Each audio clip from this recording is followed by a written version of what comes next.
Hello, everyone. Good morning, good afternoon, good evening. Yes, sa lahat ng mga nakikinig sa atin, no, dito sa ating Ray Santos Music Studio Facebook Live. And I'm here again, Ray Santos. And today, it is a very special episode para sa atin because napakaganda ng ating pag-uusapan, no?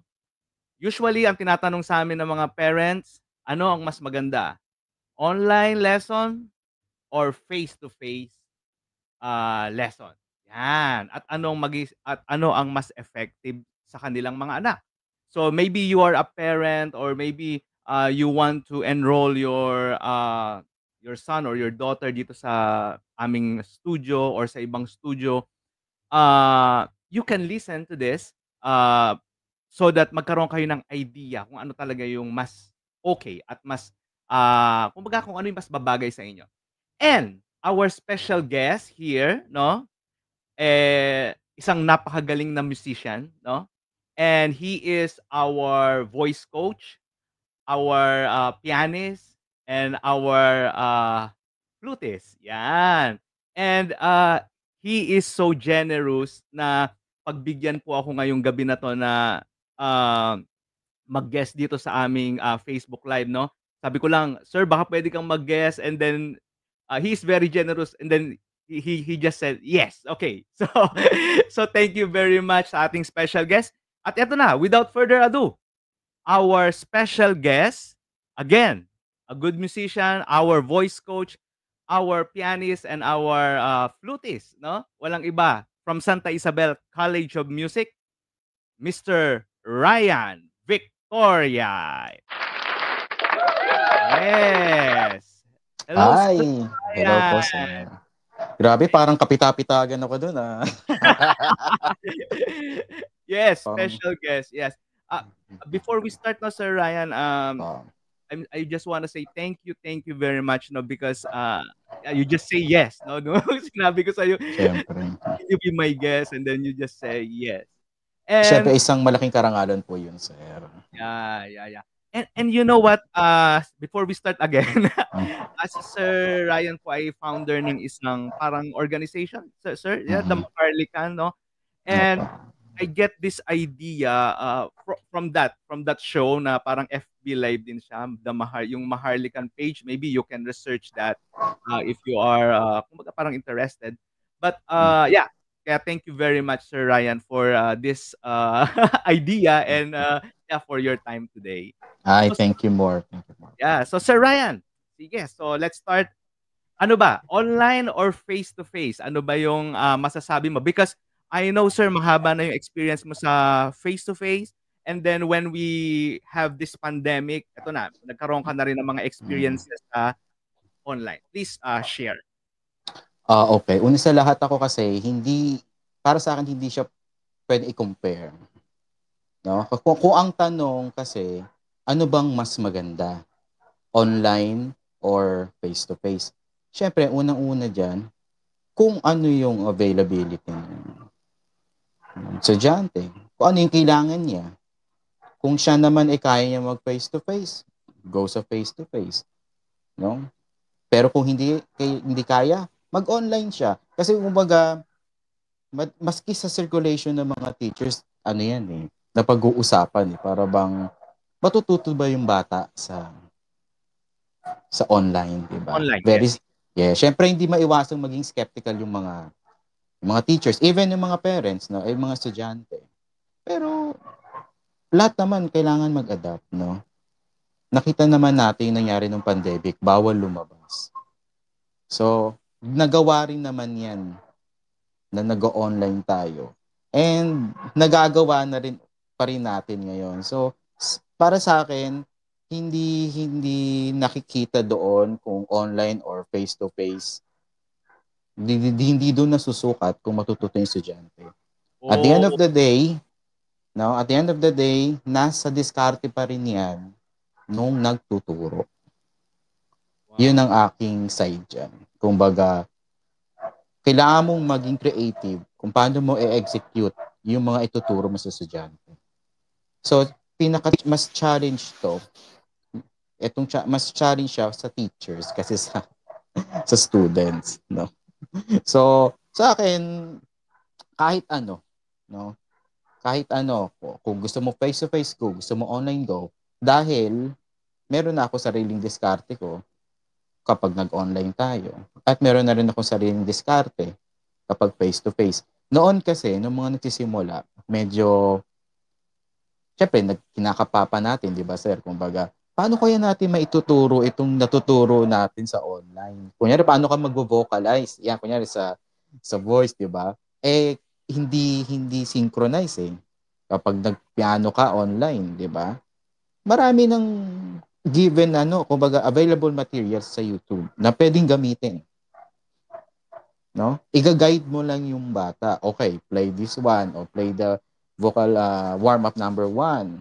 O kapag mali, stop, iko-correct mo. So same, actually sa akin naging effective siya dahil sa mga materials na yun. Lalo na yung professor ko nung college, gumawa siya sa YouTube channel niya ng mga vocal warm-ups, mga vocalizations niya na nagagamit ko talaga lagi sa mga estudyante ko.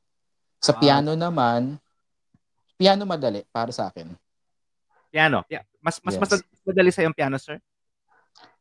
Hindi, madali din piano. Mas madali pala yung voice para sa akin. Yung Yeah. piano madali din. Okay. Paano ba? Same lang din eh. Kasi kapag ang estudyante, yung interest niya mataas, matututo yan. No?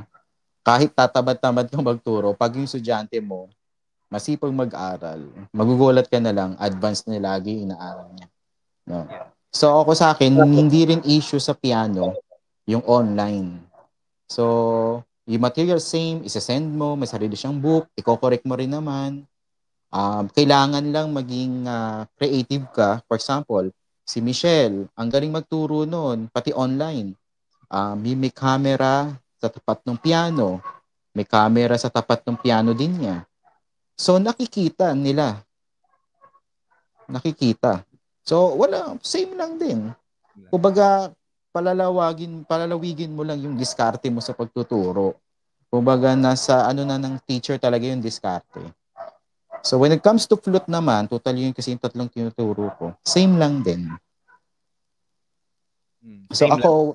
wala akong na same na mas mahirap or ganito, mas madaling turuan dito, mas madaling matuto. Wala akong ganun sa akin. Sa akin, kapag hindi natuto yung bata, hindi ako effective. Oo, yun ako, tinatanggap ko yun.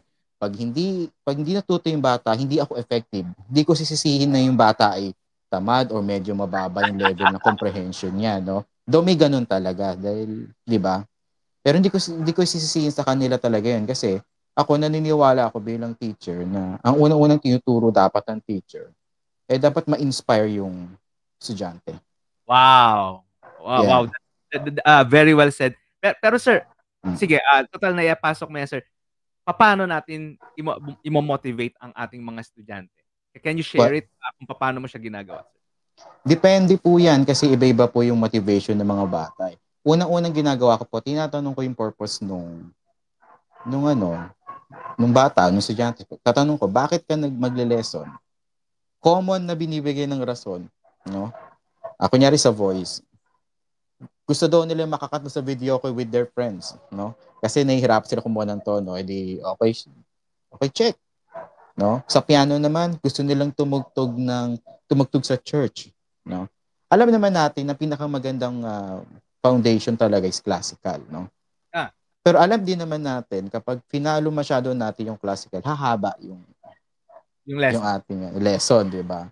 So, kunyari, sa gantong business naman, wala tayong grading system dito, walang pressure dito. Tutorial lang to eh. So, ang bata pwedeng tumigil anytime or matapos yung buong lesson. So, dapat yung teacher makakagawa siya ng diskarte niya para mag-enjoy yung bata at tumagal. So, paano ko gagawin yun? Tatanong ko yung bata, anong gusto mong aralin? No? Okay, kunyari, gusto ko lang tumugtog sa church. Okay, aralin natin kunyari background ko, aralin mo yan i-memorize mo yan. After that, tuturuan kita ng mga piano hacks. Ganon. Ito gagawin para mabilis ka makatugtog at mabilis ka makatugtog sa church. Kasi ako naniniwala ako. Kasi galing ako sa ganun eh. Mag-focus tayo doon sa strength ng bata. Yeah, correct. Hindi doon sa weak. Kasi noon, nagko-focus sa weakness eh. Or weaknesses ng estudyante. Para daw, kapag na-develop yun, kaya na ng bata, no?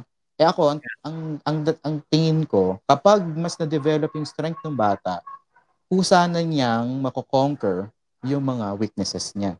Wow. So, sariling, siya mismo ano nung ano niya, nung sarili niya, di ba? Kumbaga, ang tawag ko diyan kasi, kumbaga, kunyari sa piano, tinuturuan ko siyang tumugtog, magpiano, hindi tumugtog ng pyesa. So, magkaiba kasi yun eh. Pag tinuruan mo siyang... Okay, sige. Ano po, sir? Sige. Can you elaborate that? Pag tinuruan mo siyang magpiyesa, ang tendency ng bata, aralin lang yung piyesang yun. Yeah. Diba? Pero pag tinuruan mo siyang magpiano, mababasa niya kung anong gusto niyang tugtugin. Wow. No? Siguro medyo controversial itong pananaw ko kasi mas ang orientation ko is jazz. I'm not a jazzer, pero yung mas napapakinggan ko ng bata ako. No? Hindi classical. Alam naman natin, sa classical, we try to imitate yung mga piyesa nung araw. Kasi inaaral nga yung classical eh. Yeah. From Renaissance, Baroque, classical, di ba, romantic hanggang 20th and 21st century, aaralin mo yung mga composer na yon. So we're just imitating yung mga tugtog nila kasi andun yung technique ng classical. No? Yes. Diba? But in jazz, tuturuan ka syempre ng deep theory, feelings, groove, etc. So, mas intuitive yung approach. So, kung mapapansin mo, yung mga jazzer, iba yung mga tirada nila, iba yung feel. Diba? But sa classical, basta mabasa mo siya, matugtog mo siya ayon sa kagustuhan ng teacher mo, diba? At ayon sa kagustuhan ng lahat, pasok ka na sa banga. Kumbaga, wala akong minamenos doon Kumbaga, yun yung tingin ko. Kumbaga, that's why, ganun yung naging approach ko sa mga naging estudyante ko. Kasi naniniwala naman ako, kung gusto niya mag-classical, kahit turuan mo lang mag-chords yan, mag-aaral siya mag-isa niya. Dadaling siya doon. At napatunayan ko kasi may ganun akong estudyante. Yeah. Kumbaga may estudyante ako dati na tinuruan ko magpiyesa. Babasa siya ng piyesa. Itong estudyante kong isa, gusto lang niya tumugtog sa mga chords niya. After mag-lesson ng estudyante ko nagpipiyesa, hindi na siya tumugtog. Wala na. Kasi natugtog na daw niya yung gusto niya. While nagtuloy-tuloy siya. At ngayon, parang siya halos lahat yata inaaral niya, mas magaling pa sa akin. Nagdadrums, nagigitara, nagbe-bass. Kumbaga, na-inspire siya. Kumbaga, bumukas sa kanya lahat yung mga interest niya kumbaga sa music. So, wala. Kumbaga, ganun yung naging experience ko kasi. Yeah. Kaya iba yung aking approach doon sa pagtuturo. Yeah. Very well said. Ang ganda ng ating usapan. Ang ganda ng mga ideas. Pero anyway, sir, basahin muna natin itong ating mga nagko-comments. Yeah, itong isa pa sa ating mga magagaling din na teachers. Walang iba kundi si Sir Harmon Arceo. Ay, oo naman. Yung pinakamagaling sa amin. he was there. He was in this show last time, no? So, watching. Good evening, mga sir. Okay, hello, sir. Then, si Dorothy Gubanre. Yan. Good evening, Sir Ray, watching from Antipolo, Rizal. Yes, hello, ma'am. Hello po. And then ito, may sinabi lang si Sir Harmon, no? Agree po. Yan. Mag-focus sa strength ng students at kusa niyang makakonquer ang weaknesses niya. Yan. Yeah, si Sir Harmon kasi parang walang weakness. No? Oo. Layat. Alam mo, ma-share ko lang, nung kami mga estudyante pa lang, kaya hanga ko dyan kay Sir Harmon. Kasi, ang lakas ng loob niya na mag-akumpanya. Oh, yes. Oo. Baga, may lumapit sa kanyang voice student, kabatch ko yun. Tinugtugin niya, di ba? Yung ganong klaseng lakas ng loob, kailangan natin yung mga ng mga musician, di ba? Kaya noon pa lang nakita ko talaga siya. Iba na talaga siya. Magaling talaga siya. Yeah, Mm. yeah. Mm. I agree with that. Mm. Anyway, so Mm. sir, so balik lang tayo ng content. So sabi mo kanina, depende yung sa online at saka sa face to face, no? Pero sir, Mhm. what can you say about nung pandemic kasi? So halos lahat online, no? And the good thing about the online, kahit sino yung gusto mong teacher, eh, pwede mo siyang maging teacher. Unlike Mhm. before, parang kailangan mag-travel ka ng malayo para makuha mo yung gusto mong teacher. Ngayon, nung panahon na yon, kahit sino yung mga sikat na teacher, pwede mo silang kontakin, pwede mo silang maging teacher, sir. What can you say about that, sir? Is that one reason din kung bakit mas maganda yung online, sir? Yun nga tuloy sabi ko kanina, hindi ko ikino-compare. Walang Yeah, mas yeah, higit do sa isa, no? Pero that's what ano yan, isa yun sa mga advantages ng online. You can reach your uh, target na teacher yeah, or yeah, 'di ba? No, kumbaga kahit sino pwede mo nga makontak basta may pambayad ka, may internet ka, kunin mo yun. Yun yung kagandahan doon, 'di ba? So, yung isa sa mga advantages talaga ng online. So, yun, yun yung isa sa maganda. Unlike nga kapag face-to-face, babiyahe ka pa, punta, pauwi, kakain ng oras, 'di ba? So, kaya paano ba? Yun, kaya na-appreciate ko yung online yeah. class. Yan. Yeah, kasi kaya ko lang naman na-i-share, sir, no, kasi ah, nakita ko noon nung pandemic, itong mga sikat na composer, no, sina Consolacion, nag-o-offer sila ng courses na online na for Mhm. composition. And then the same with the Madrigal Singers, nag-o-offer sila ng mga online classes, which is parang wow. Pwede ko na maging teacher si Sir Mark Arco or si Mhm. Constantino, something like that, no? Yeah. So, yun ang parang nakita kong maganda. Ngayon, sir, tanong ko naman, sir, kung merong kanina sabi natin, yun yung parang isa sa mga maganda or advantage. Ano naman po sa tingin niyo yung mas maganda face to face naman? Same. Same? Yeah? Same. Kumbaga sa akin nga, parehas siya eh. Ah, kung ang teacher consistent, kaysa online yan o face-to-face, same Hmm. pa rin makukuha mo. Oh, so talagang gano'n ang stand niyo? So talagang Yes. stand niyo Yes. Kasi, ang binibigay ng teacher, yung wisdom niya. No?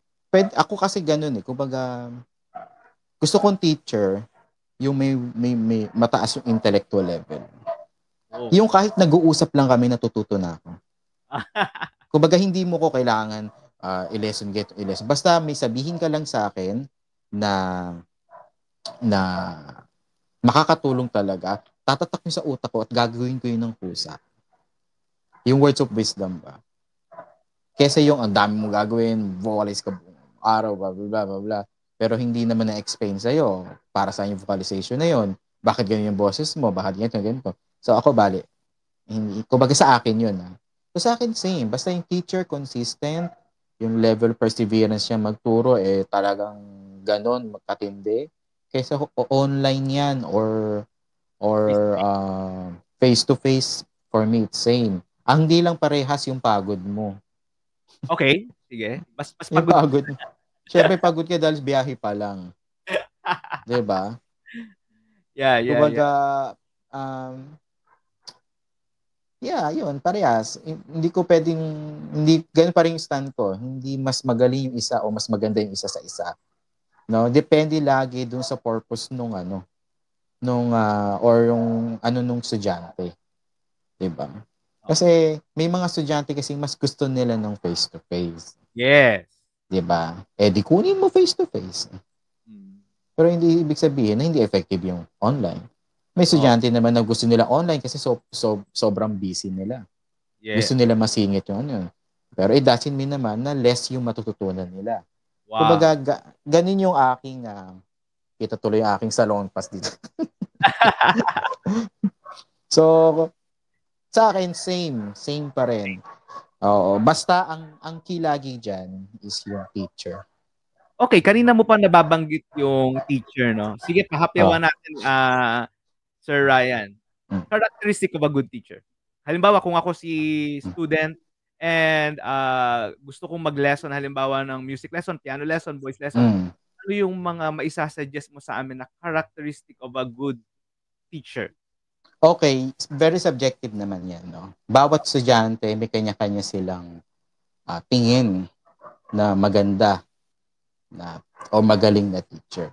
Pero kumbaga sa akin, ang gusto ko yung nakikipag-usap ba, nakakapag-inspire. Hindi puro lesson.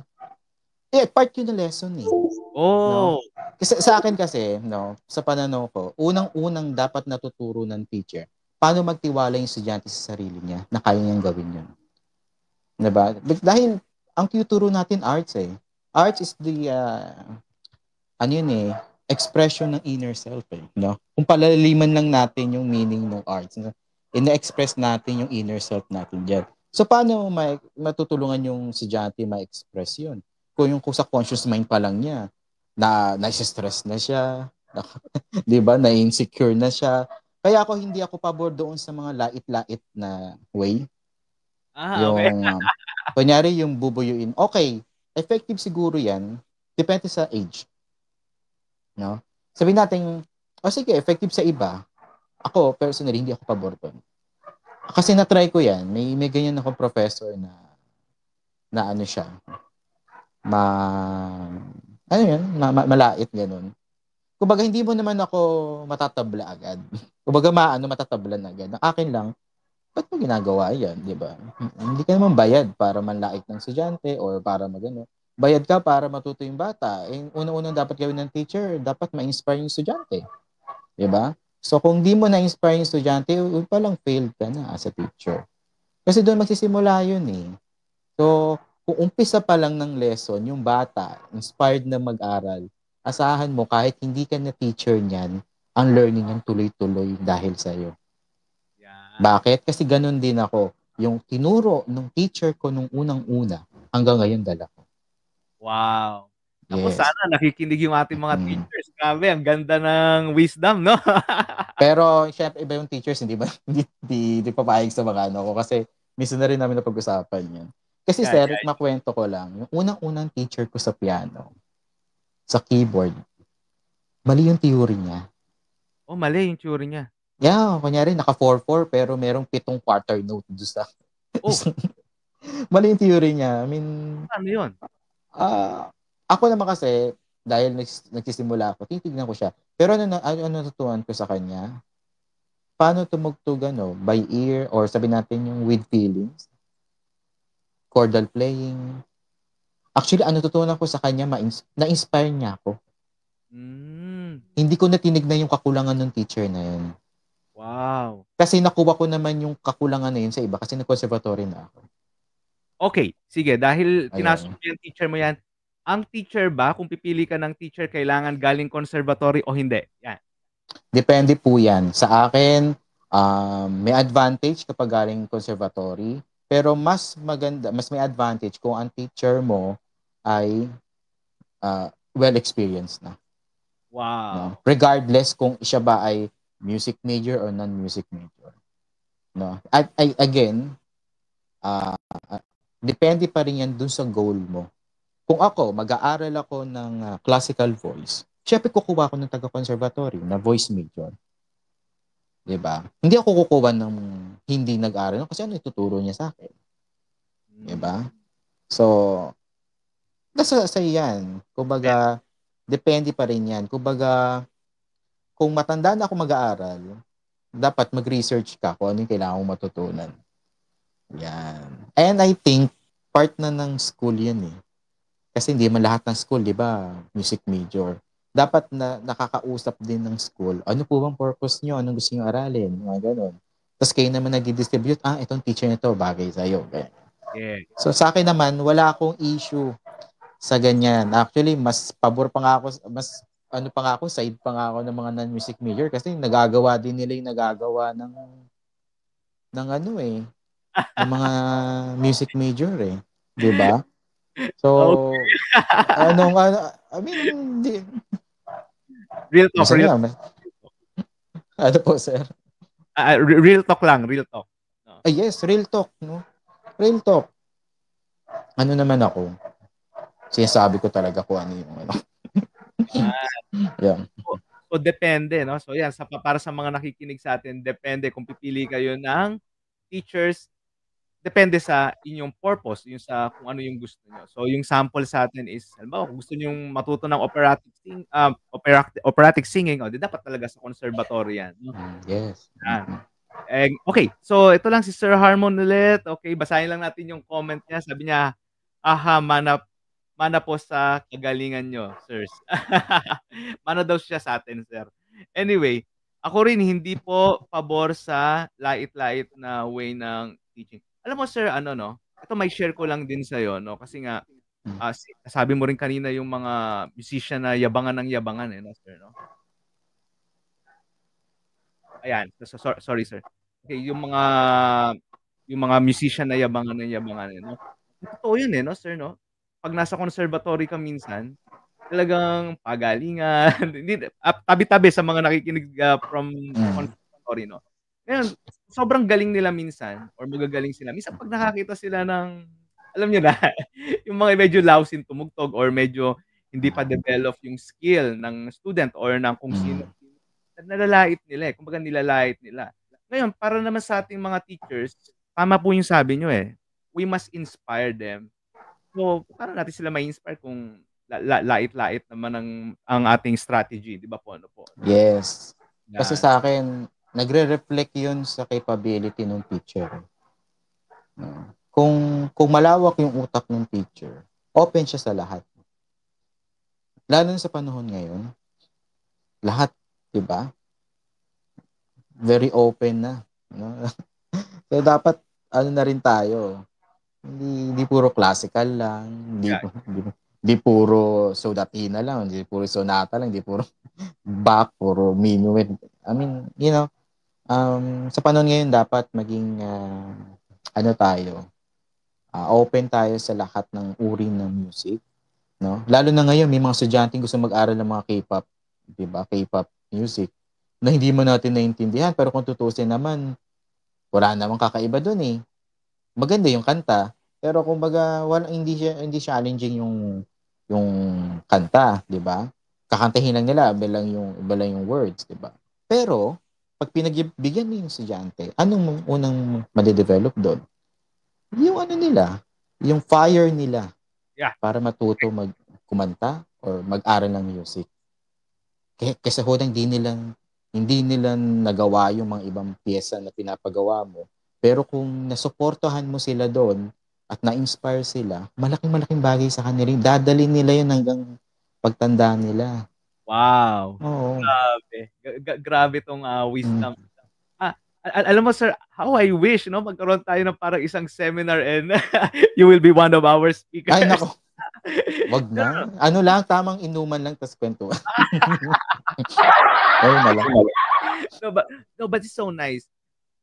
Imagine, no, kung ganyan lahat ng idea or ng prinsipyo ng lahat ng teachers, no, to inspire our students. Siguro, mas lalong dadami yung mga musicians natin or yung mga student natin na ma-develop sa music, no? Kasi 'di ba yung ma-inspired sila, humaba yung learning nila. Kumbaga, sa tuwing maririnig nila yung music na yon or kung whatsoever, ikaw yung maalala nila. Something like that, sir, no? Yes. Totoo po yan. Okay, sir. Isa po sa laging tanong, no? I know you have a student pa at 8 o'clock. Pero anyway, Okay lang po. Ito, bibilisan na natin. Ito yung isa sa mga tanong. Kasi, sir, ang estudyante, kanina nabanggit mo kasi, meron silang mga gusto ng aralin. Pero kasi tayong mga teachers, meron muna tayong gustong i-inject sa kanila, no? Yes. Maybe yung pyesa or ano. Sir, ano yung pananaw mo doon? Ano yung mas priority mo doon minsan? Halimbawa, kailangan ba i-inject mo muna yung sayo or yung sa estudyante muna para ma-inspired sila? Kasi yun yung sinasabi mo kanina, no? So, paano ba ang approach doon, sir? Una, depende po ulit. Kunyari, gusto niya mag-aral ng, kunyari, ayaw daw niya ng iba, kundi itong kanta lang to. Yes, yes.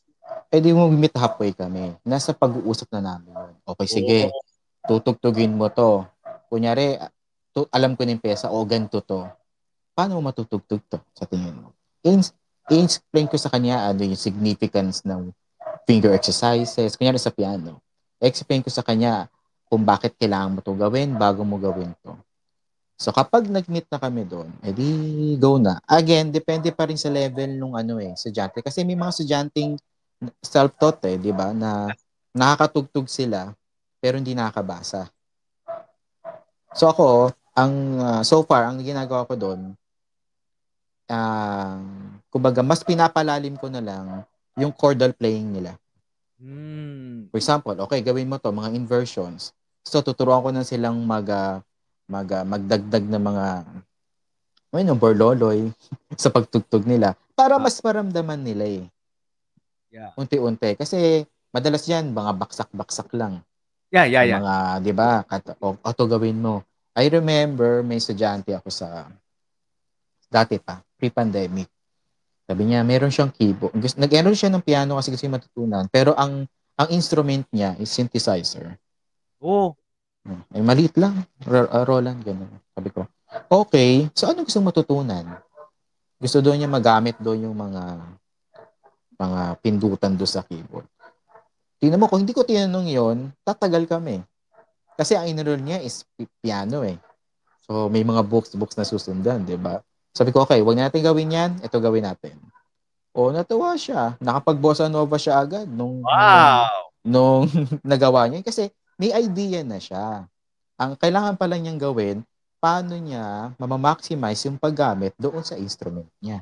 So, ituturo mo lang 'yun. So, I mean, kaya kailangan ng may communication at open-minded yung teacher. Kasi alam Correct. naman natin yung mga matatandang teacher, medyo sila, iba kasi yung panahon nila. Oh, yes, yes. So, hindi natin masisisi, "O ito gawin mo, ito gawin mo, o mag-hanon ka, mag-churny ka, o ganito, ganyan. Pag di mo ginawa yan, blah, blah, blah." Walang masama doon kasi yun yung naging effective sa kanila. Iba na nga ngayon. Ngayon, pwede ng kahit sino maging pianista tumugtog na hindi dumadaan sa mga hanon o churny o kung ano pa man yan. Basta Correct. bumaksak-baksak ka lang ng chord. So ako nga, tulad ng sabi ko, nagfo-focus ako doon sa strength ng estudyante. Kapag nakita kong well-versed ka na sa chordal playing, palalawigin na natin yan. O gawin mo to, mag-arpeggio ka dito. O ito, idagdag mo sa chord na to para maramdaman mo ano yung feel. Kapag kinumbine mo tong chord na to sa right, ito yung sa left. Parang, kumbaga napapalawak. Yeah, correct, correct. Ang ganda kasi nung ano 'no, ako bumilib ako dun sa sinabi mo 'no. Tinuturuan mo silang tumugtog ng Piano. piano, Tumugtog. tumugtog, hindi tumugtog ng piyesa, 'no? Mhm. Kasi ako ano ako dun, medyo guilty ako dun sir 'no.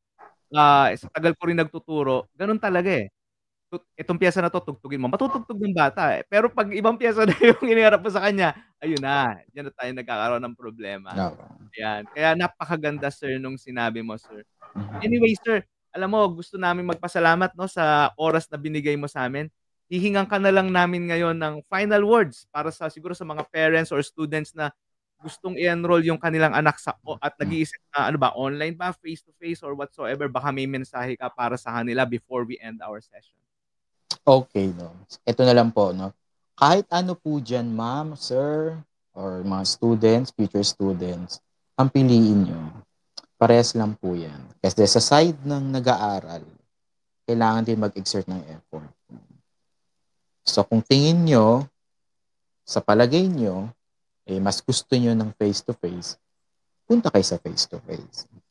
Walang pipigil do'n 'no. Maganda rin po 'yun kasi 'yun naman yung conventional way talaga, 'Yun yung talagang traditional. Pero kung sa tingin niyo, hindi kakayanin ng oras pero gusto niyo mag-aral, mag-online din po kayo. Kasi hindi naman 'yun kabawasan. Hindi ibig sabihin na online is lesser doon sa face to face. For me, parehas lang po 'yan. Parehas lang, walang walang kaso do'n kung kasi nasa teacher din naman din talaga. Parehas lang naman ituturo ng teacher, 'di ba? Yes. So, ewan ko, ako gano'n ako, 'di ko alam sa iba. Pero tingin ko naman gano'n lahat, Kasi lahat naman ng teacher ang goal, makita nila yung mga estudyante nila na masaya at nakakapag-perform. Yeah. Ako, naniniwala ako lahat ng teacher ganun. Na gusto nilang matuto, may produkto sila. Pride ng teacher yun eh. Correct. Diba? So, yun po. So, akin, go. At dito po sa Ray Santos Music Studio ay hindi po kayo talaga magsisisi dahil dekalibre po ang mga teacher dito, no? Yes. Ayan. Thank you. At yan na nga, ang sinasabi ni Sir Harmon, nice session. Today po. Supportive Anyway, talaga si Harmon kahit anong gawin ko. yeah. But anyway, sir, how I wish we can talk longer pa. But anyway, maybe we can have another live with you. Napakaganda po ng aming mga natutunan. And talagang puro words of wisdom. Ay, salamat po. Yeah. Ayan. Even me, sir, halos magta 20 years na akong nagtuturo. Yes, 20 years na po akong nagtuturo. And ang dami ko pong natutunan today sa session natin. So, Ay, salamat po. maraming salamat, Sir Ryan. And yeah, we will invite you again, sir. No po, no?